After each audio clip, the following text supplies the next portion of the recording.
Di Indonesia teh aya Pulau Jawa, di Pulau Jawa teh aya Banten, di Banten teh aya Pandeglang. Beuh mantep. Ternyata Pandeglang teh lain sekedar tenar di Indonesia. Di Belanda teh tenar, di Perancis tenar, di Inggris tenar. Pokoknya masyhur urang Pandeglang teh maling tenar. Bisaan urang Pandeglang maling naon cenah Kiai? Maling daging aya mencit kebo. Urang Pandeglang makan terkenal nu mencit kebo di Mekah teh, nu mencit munding, mencit sapi urang Pandeglang. Urang Arab ge bingung, nu kuduna 2 kintal kok jadi sakintal. Eta lah hebatna urang Pandeglang. Masya Allah, maling ge ka Mekah, kamu di Mekah ge maling terus. Pohara. Masya Allah. Ayo ditanya, kunaon sia maling teh? Udah deket Baitullah babari istighfar. Tolol benernya.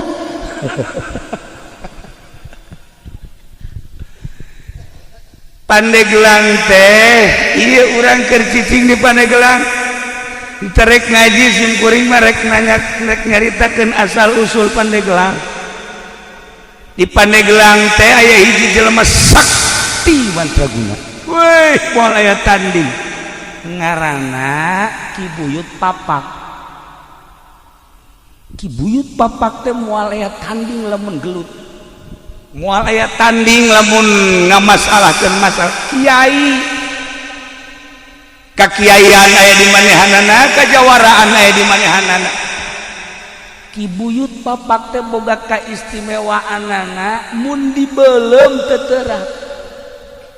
Heh, urang Pandeglang mana mantap Ki Jamal ulah sambarangan eta. Oke, beres acara urang beulem coba.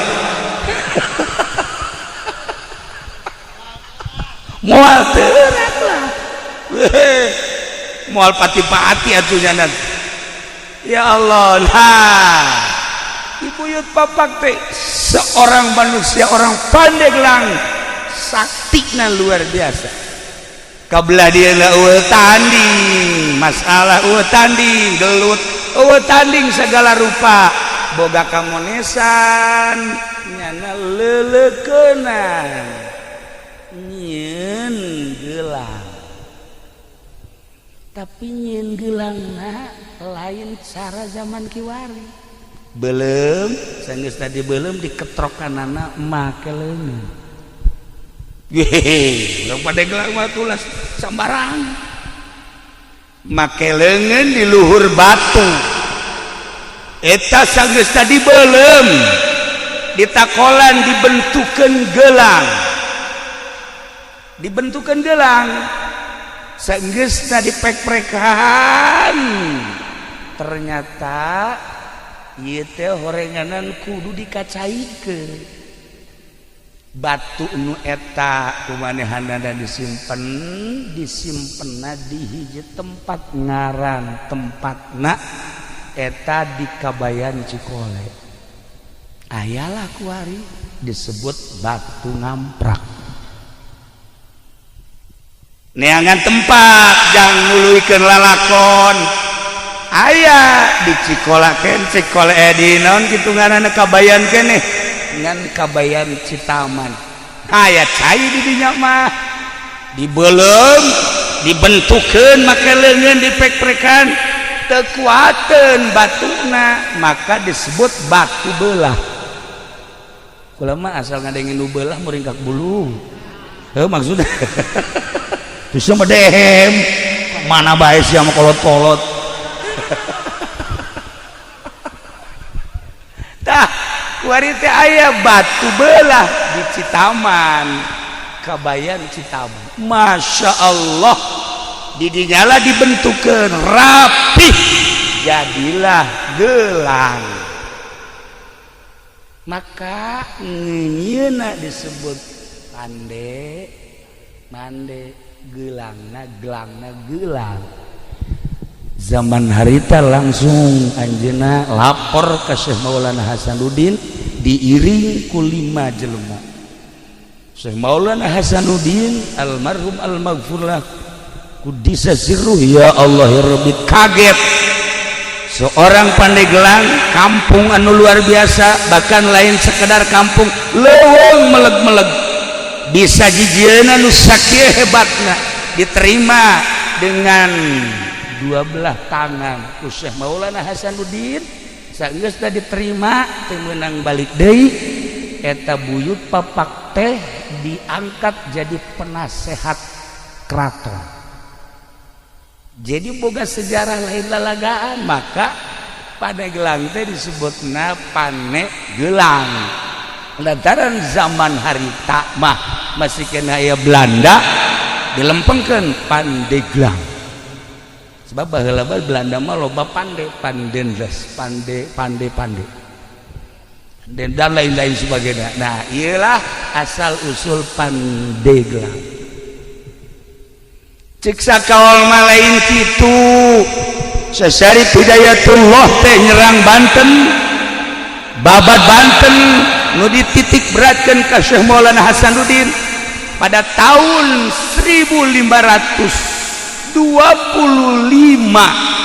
berhasil Banten teh dikuasai ku Sesari Hidayatullah tahun 1570. Maka Sesari Hidayatullah teh nitipkeun Banten sebab geus selesai. Kaselesaiana saur Sesari Hidayatullah, alhamdulillah Banten geus jadi milik urang. Terus sampaikeun ka Lampung, belah dituna Brebes, Tegal. Lain letik-letik keraton Banten teh di Brebes, di Tegal, belah dituna Lampung. Masya Allah, Pajajaran teh ieu teh beunang ku Banten. Maka cek Sesari Hidayatullah ieu ngaranna Peniglang. Peni teh nyambung, gelang teh gelang nyambung gelang, bahasa kinayah. Maksudnya nyambunglah perpolitikan, nyambunglah perekonomian, dibangunlah ku Sesari Hidayatullah perpolitikan atas nama Banten jeung perekonomianana. Maka Banten teh boga Pandeglang lain letik-letik sejarah. Hebat Pandeglang teh, teman-teman bangga orang jadi orang Pandeglang. Boga sejarah dibaca lain sekedar ku orang Serang, lain sekedar ku orang Banten, dibaca di Belanda, dibaca di Jerman, dibaca di Perancis, dibaca di Inggris. Pandeglang teh sejarah internasional dengan nama Pandeglang seperti itu. Wah, Pandeglang. Tapi cekaruhun mah lain kitu Pandeglang teh. Pandeglang teh sawarehna nyebutkeun ieu teh maksudna dedeleuan anu jelas. Bahasa dedeleuan anu jelas teh negla. Di Pandeglang teh aya hiji lembur ngaranna eta Sanghyang Herang. Sanghyang Herang kudu ka amat menyebutkeunana. Nanya na bangsa kemodal kos kitu moal nyaho sematu. Di mana lembur Sanghyang Herang teh? Di dinya teh aya batu. Daerahna rada pasir. Di mana? Herang. Sanghyang Herang. Itu nyaho jepes ya. Itu sejarah sih bakal ditembak orang Prancis ya. Di mana? Ya, Sanghyang Herang. Di dinya teh rada pasir.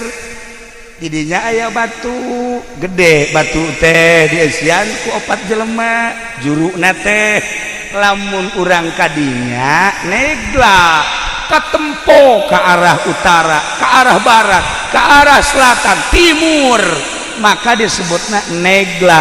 Siapa lamun hayang negla dedeleuan tah ka Sanghyang Herang. Luar biasa. Maka kolot nyebutna tuh di Paneglaan. Mun hayang ngeuleuh ka mana-mana tuh Paneglaan. Nah eta teh bahasa karuhun. Sanghyang Herangna bahasa karuhun, peninggalan karuhun. Haju bahasana ge tuh Paneglaan cek karuhun. Geus Paneglaan teh dilempengkeun jadi Pandeglang. Tilu sia mangajina. Masya Allah nyoret bener tuh. Tuh kan, iyalah Pandeglang, Masya Allah. Iya sejarah lain sekadar dibaca di Indonesia, tapi dunia, Masya Allah, masih kena ya riwayat-riwayat tentang wajah tasmiyah Pandeglang. Cuman nu dua deui dianggap dhaif, nu tilu eta mah mu'tamad. Ente coba ke perpustakaan Belanda bakal aya mun kukura dibacakeun bahasa Belandana ente kaget. Aya bahasa Inggrisnya pasti kaget. Moal aja aing mah bahasa Inggris teh nu nyaho mah ngan I love you doang. Iyalah Pandeglang. Eta sakadar wajah tasmiyah istimewa. Eta buyut papak teh hirup di keraton jadi penasehat Syekh Maulana Hasanuddin saat eta. Nu leuwih hebat deui di Pandeglang teh aya hiji kiai ngaranna Dasim. Lamun di Anyar eta teh ngaranna Jasim. Baheula teh Anyar teh lain Anyar, eta teh Sudi Mampir. Baheula teh disebutna Anyar teh Sudi Mampir. Ketika Herman Danles ngebangun jalan disebut Anyar Panarukan, setelah selesai jalan urang dinya teh nyebutna Anyar. Jalan Anyar buatan Danles. Nah, ieu teh katelah bae korenganan eta teh bahasa Anyar teh di zaman Danles. Jadi kuari kasebut teh Anyar. Cek sakaoma lain kitu, aya hiji jelema ngaranna Kiai Jasim. Kiai Jasim teh menguasai ilmu zahir batin. Gawena ngan sakadar ngalalauk ka laut. Boga guru mursyid. Sageusna meniti dengan sulukna, jadilah manehana seorang manusia nu berderajat. Hiji titip guru mursyidna ngan sakieu hiji doang cek guru mursyidna, jelema nu mere moal kudu susah sakitu. Jelema nu mere moal kudu susah tancepkeun ka jero hate, tanamkan di jero hate, lakeun di jero hate, jeung kudu daek bura beres salila hirup sebab ieu dunia teh bakal ditinggalkeun. Geus lamun ku urang dibikeunan engke bakal kapagih jaga di akhirat. Nya cak guruna teh jelema anu mere moal jadi susah, moal susah ku mere. Akhirna manehanana ibadah di Anyar, keur carita Anyar heula. Ibadahna nya nama lain sekedar di darat. Di mana-mana beres ngaji ka laut. Di laut jangkar dikahandapkeun, mancing ongkoh, ngajaring ongkoh, tapi sholat ge di luhur parahu terus bae. Jasim luar biasa. Lamun urang nyaritakeun sholat di parahu aya nu masantren mah cara urang kieu teu kaget. Aya modal ieu. Endek kumaha coba sholat di parahu ayo. Ya di darat ge carang. Ngomong di parahu. Nah iya di parahu ge salat bae. Ya Allah ya Rabbi, mancing dengan sakadar zahirna bae hungkul, mancing rek meunang rek henteu ngan lamun bener-bener teu meunang di akhirnya ngadoa, ya Allah ya Rabbi, ulah datang ka abdi poos ieu balik teh hiji dua mah bere ya abdi jasana jang abdi jang fakir miskin lauk nonjol sorangan. Mancing merek menang rek henteu sebabnya nana salat di luhur parahu. Tapi rek balik lauk nu mana bae hayang diala, hayang dibawa. Sebab lauk eta kan boga aambeula. Saha ieu nu mancing, saha ieu nu di luhur parahu, pasti ieu aing teh digunakeun mangpaat. Disodakohkeun, didahar ku balerea, haju dipake ibadah, lauk ge hayangin. Kula kamari mancing jeung ieu ya beneran ieu mah alal hak mancing. Masya Allah barang mancing mulung gede sageus meunang suraknya ragak deui lauk emas anu kira-kira 5 kilo teh ragag deui nana kieu bae nanya ka kaula kiai kok ragag deui atuh lauk teh boga aambean tolol atuh nyahoun nya nage aduh teh sambarangan lauk teh waliullah mah lamun mancing lauk rabeng solihin lamun ka laut lauk teh hayang dibawa ai si ieu mah lauk nu geus aya ge gocobok indih ya Allah ya Rabbi kuna asna-asna teh ngirup ngaji sholawat atuh maca sholawat tak ilang karena Jasim satu ketika di Jasim asal maghrib memeh maghrib keluar dina laut maksudna geussan mancingna sebabnya jadi imam maghrib satu ketika ieu aya angin henteu bisa mendarat di laut bae Masya Allah Gusti abdi teh imam di masjid teh di darat teh lamun eueuh abdi meureun jelema teh paburia ya Allah ya Rabb sementara angin terus bae niup teu bisa mendarat terserah Gusti abdi mah sebab abdi mah ieu teh diparentah ku Gusti ka modelanana Ki Jasim di masjid ngimaman aya di laut aya urang bisa kitu nyandung urang geus ya pokona mah moal kanyahon ku nu kolot di nu kolot aya di nu gora terus Haja Agus ka kula menta jampena kae heula Gus tenang heula nu kos kitu mau malah diturunkeun tuh ya ieu Jasim luar biasa Jasim Masya Allah.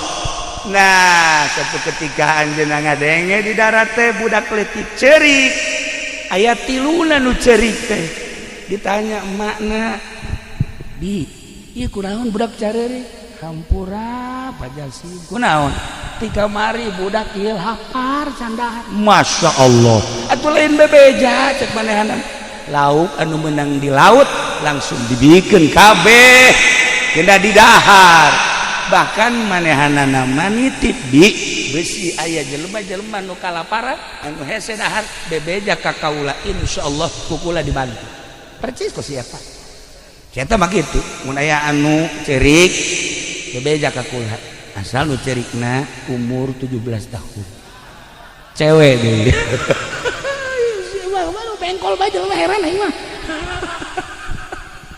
tah ieu lah Jasim akhirnya Ki Jasim teh terkenal di daerah anyar teh baheula mah sudi mampir keneh ditaluturkeun ku urang dinya boga elmuna naon sih Pak Jasim Kiai Jasim hiji beti guru nu mere moal miskin moal susah ku sebab mere eta beti guru kula dipraktekeun ku urang dinya boga saeutik bikeun Masya Allah muyah-mayah berkah asal yakin modalnya yakin ikan nu hese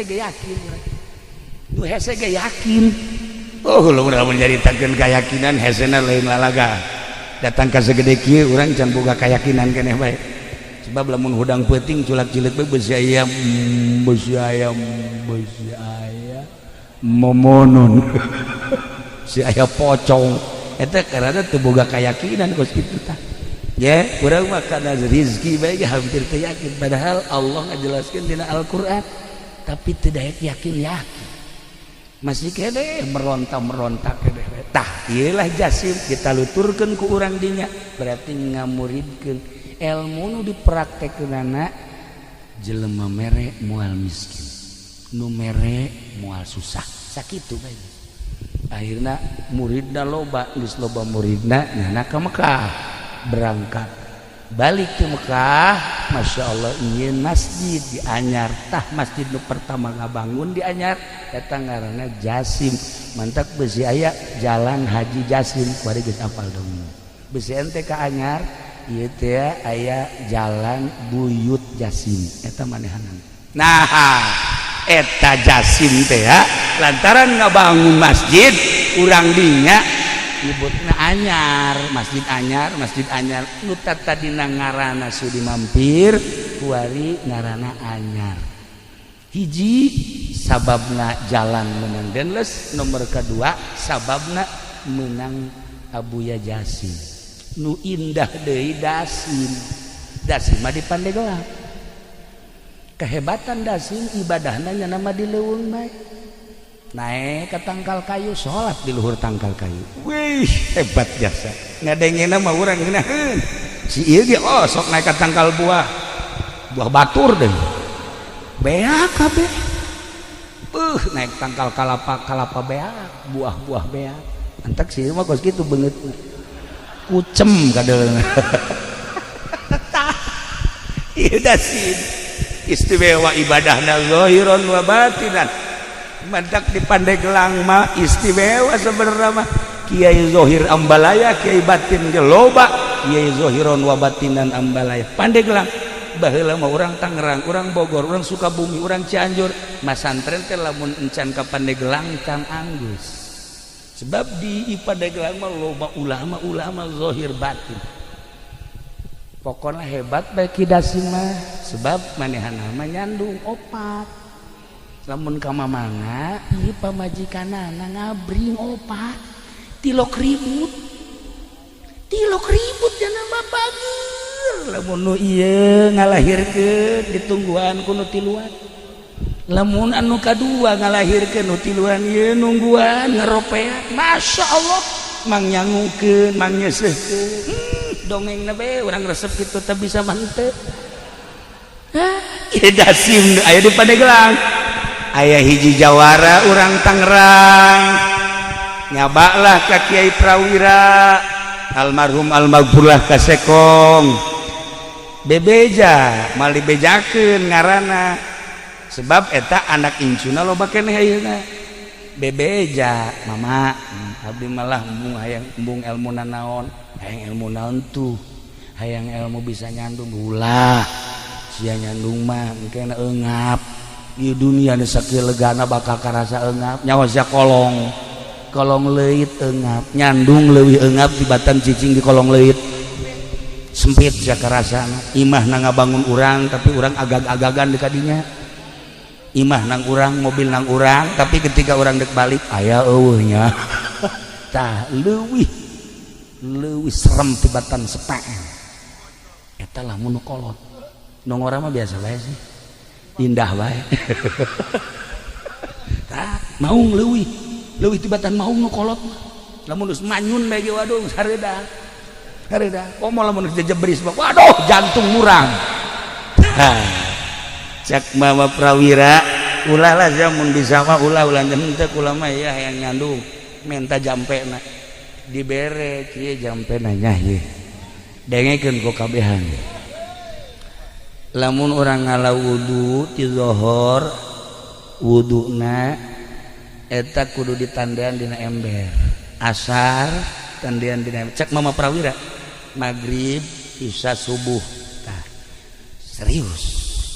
Haju aya kalapa hejo papas luhur jeung handapna bolongan saeutik setengahna inum ku urang setengahna deui cokot cai teh ember anu meunang wudu tadi hijikeun ka dinya haju tutupan bacaan ku maneh engke inumkeun ka pamajikan maneh ngan babacaanana moal dibikeun sakitu atuh sia nyarandung kabeh. Iya nu bahayana. Ya, yang medit-medit. Mun kitu boga duit nyandung. Tah, ieu mah moal dipikeun. Ieu carita Mama Prawira we.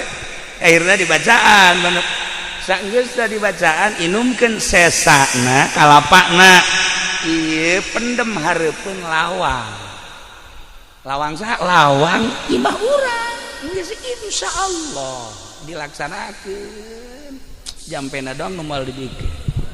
Tah eta alhamdulillah nu kolot nu ngora kabeh opatanana namun ka mamana ngabri akur istimewa we pokona. Wih masyaallah ka mamana ya Allah bajuna akur sagalan akur tilok mararah sama sakali.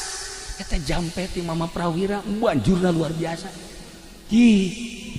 Nah eta ngara barang ditanyakeun mama eta Siti saha jampe ti Mama Dasim baheula Di Pandeglang teh aya ngaran Kidasim, Kiai Zohiron wa batinan, ibadahna lain dihandap di luhur tangkal kayu ge salat bae.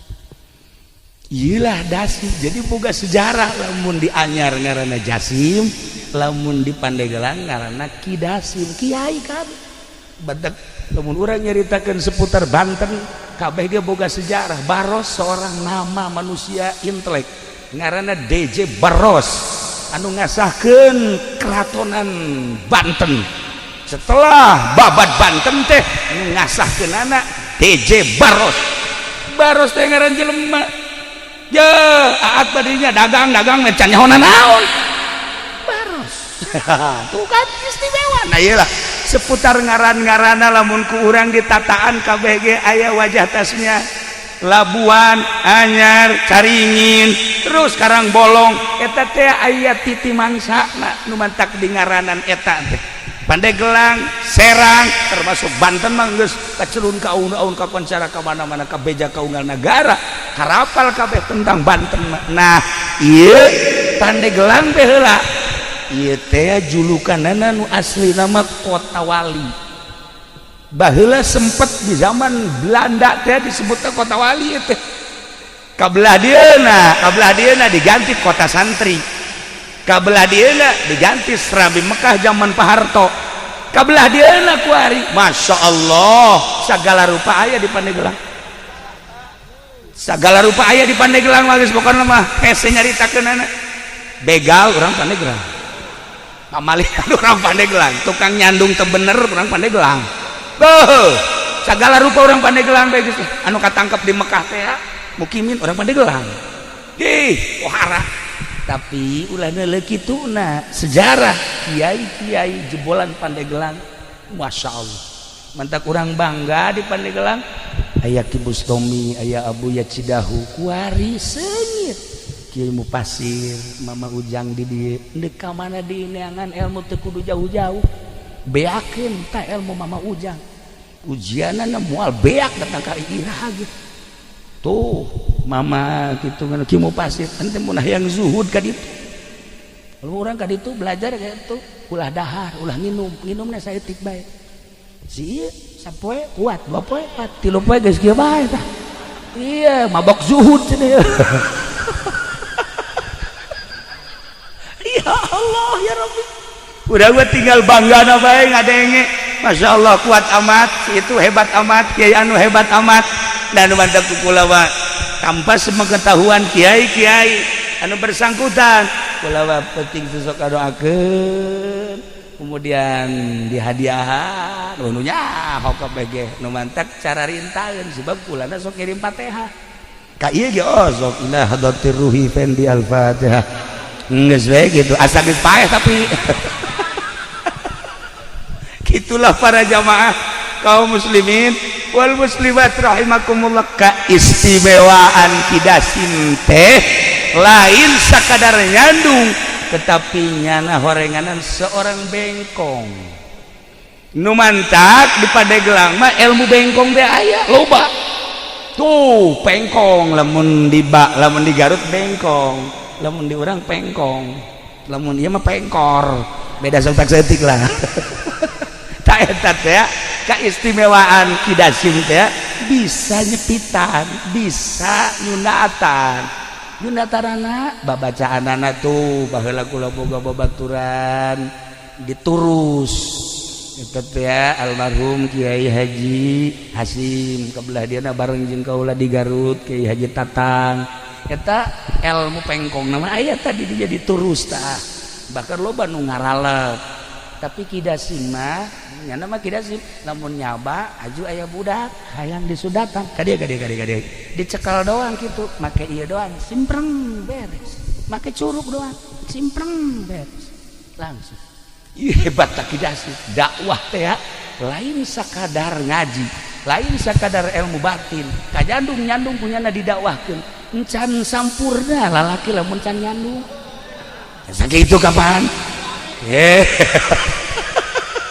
gitu kan asal bisa jampena, lamun teu bisa jampena ya ulah daripada haji orang agak-agagan balik ke mana ya aing balik ke mana ya aing imah nangieun nyana isare di Sisamling tempat eta teh beres tah tah ieu kita simda pandai nyundatan haji nyundatanana mun keur teu mawa alat cukup make curug pepet ya Allah ya Rabb pernah sih ge nyundatan di talian gini manya nyundatan di talian beres nyundatan bentak teu bentak-bentak kieu salah nyundatan tawa ke Sunan Rohmat belajar nyundatan di Kiai Ali Murtado balik ka dieu langsung dipraktekkeun ku manehanana pohoannya nanti bebeja sakumaha simpreng mah beak kabeh atuh pararae jelema berangkat deui nya ka Mekah ka ditu bebeja ka guruna mama kunaon dia kukula mah disudatan pararae kabeh jelema emang sakumaha nyundatan atuh beak kabeh ya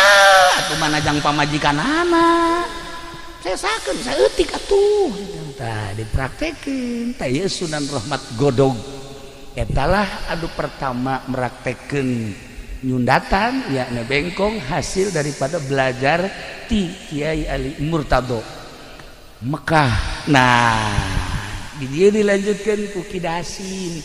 Jadi Kidasim teh boga sejarah hiji ibadahna lain bae di masjid lain di musola di luhur tangkal kayu ge terus bae ibadah. Nomor kedua pamajikanana opat tilok ribut. Nomor katiluna bisa nyundatanana tilok ceurik budak teh jeung tilok getihan cukup simpreng beres ya Allah mun ditolak alan teh kakarake tolak budak geus beres sudah karake tolak beres kehebatan Kidasim ya Allah ya Rabbi luar biasa pada gelang teh boga sejarah istimewa lamun urang nyaritakeun ahli batin di Pandeglang almarhum Abah kula sok dongeng ketika masantren di Prakiwai Kiprewira sok milu sekong sok milu jamiahan Kaki Abdul Halim sok tukang mawa kitabna kitab Mama Sekong eta teh nu diajina mah Jamul Jawame beja cak Abah teh kos kitu jadi berarti lain sambarangan tah Ki Abdul Halim emang kumaha Ki Abdul Halim mah teu kukubah ngan sakadar hebat mamanehanana pernah satu ketika nyana lempang di jalan kereta tasbehna murag di jalan kereta eta kereta nguik-nguik kan teu bisa maju aya tasbehna mah wih eta masinis kaget ieu aya naon ieu teu bisa maju barang ditempo aya tasbeh sieun kabeh nyekel tasbeh eta sieun ka tasbeh eta barang ditingali nuanieun ieu tasbeh tadi nu liwat mah Kiai Abdul Halim kadinya teh digerokeun bae ya ki oh bener cenah terus we ditinggali heuh ieu tasbeh kula dicokot kareta maju deui coba tasbeh sia coba aya nyaho ya Allah ya Rabbi da ieu para jamaah kaum muslimin wal muslimat rahimakumullah.